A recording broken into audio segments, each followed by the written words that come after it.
আমি মাথা নত করব না, যে কোনো পরিস্থিতির জন্য প্রস্তুত আছি। আমাকে জেল বা সাজার ভয় দেখিয়ে কোনো লাভ হবে না।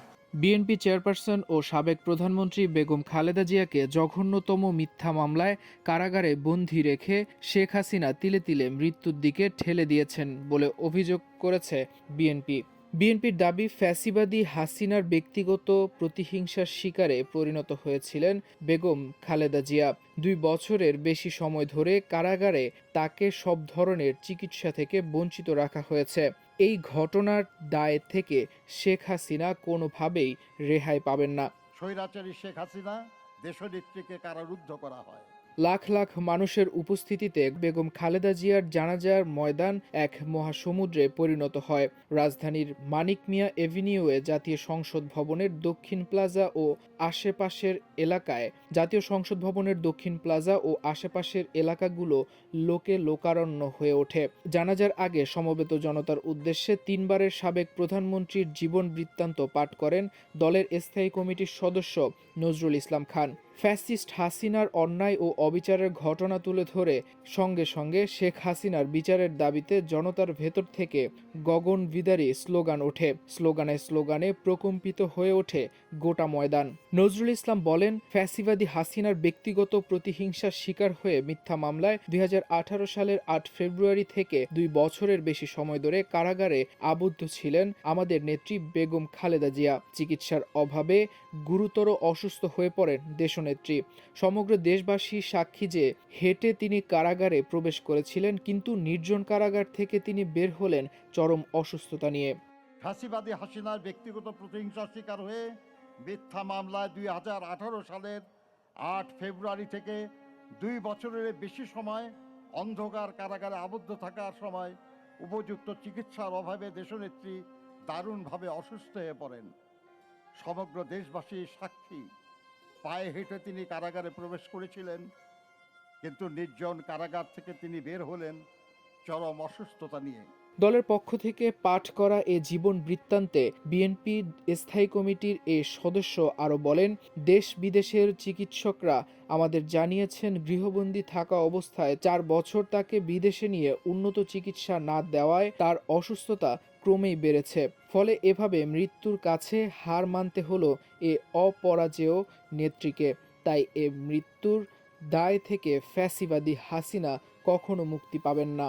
নজরুল ইসলাম খান, বেগম খালেদা জিয়ার জন্ম, বেড়ে ওঠা, শহীদ প্রেসিডেন্ট জিয়াউর রহমানের সঙ্গে বিবাহ বন্ধনে আবদ্ধ হওয়া, রাজনীতিতে আগমন, দেশ গঠনের ভূমিকা রাখা ও স্বৈরাচার বিরোধী আন্দোলনে নেতৃত্ব দেওয়ার বিবরণ তুলে ধরেন। সেই সঙ্গে তিনি এরশাদ সরকার, তথাকথিত 111 ও জঘন্যতম মিথ্যা মামলায় শেখ হাসিনার স্বৈরাচার সরকারের হাতে নির্যাতন ও নিপীড়নের ঘটনাগুলো তুলে ধরেন। স্বৈরাচারী শেখ হাসিনা, স্বৈরাচারী হোসেন মোহাম্মদ এরশাদ, এমনকি তথাকথিত ১/১১ সরকারের সময়ও দেশনেত্রীকে কারারুদ্ধ করা হয়। খালেদা জিয়ার কনিষ্ঠ পুত্র আরাফাত রহমান কোকো বিনা চিকিৎসায় মারা যাওয়ার ঘটনাও তুলে ধরেন নজরুল ইসলাম খান। তিনি বলেন, মালয়েশিয়াতে আরাফাত রহমান কোকো বিনা চিকিৎসায় মারা গেছেন।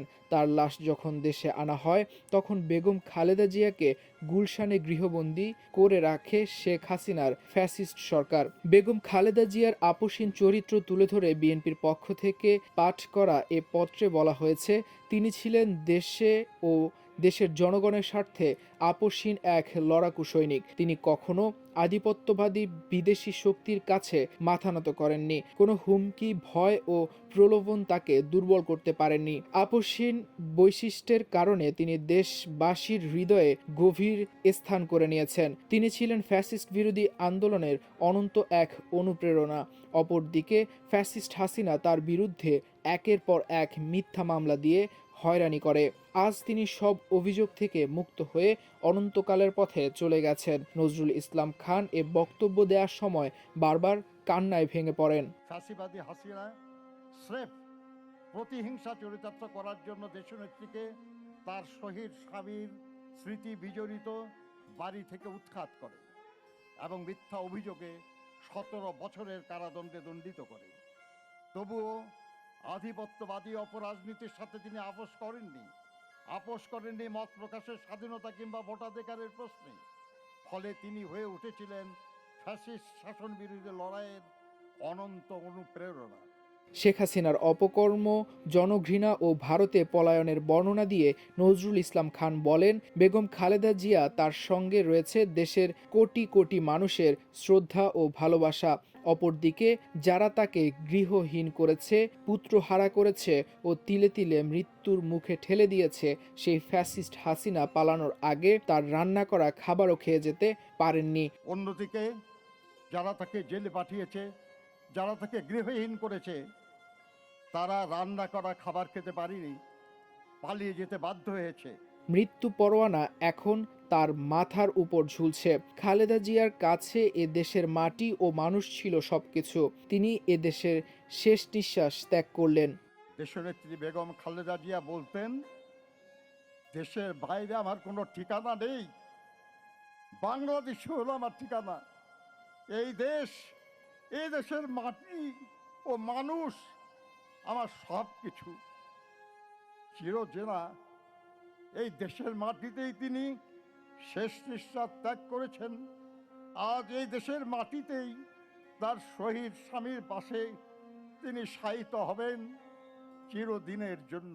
বিএনপির পক্ষ থেকে দেশবাসীর কাছে বেগম খালেদা জিয়ার রুহের মাগফিরাতের জন্য দোয়া চান নজরুল ইসলাম খান।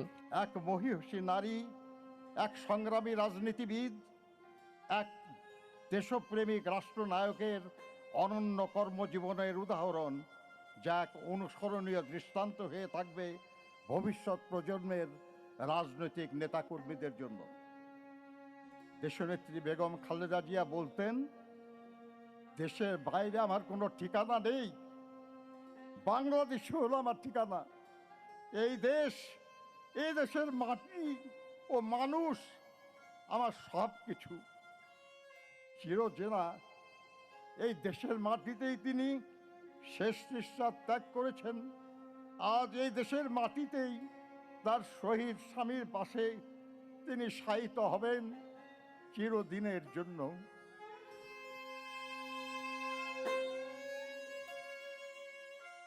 মাল্টিমিডিয়া ডেস্ক, আমার দেশ।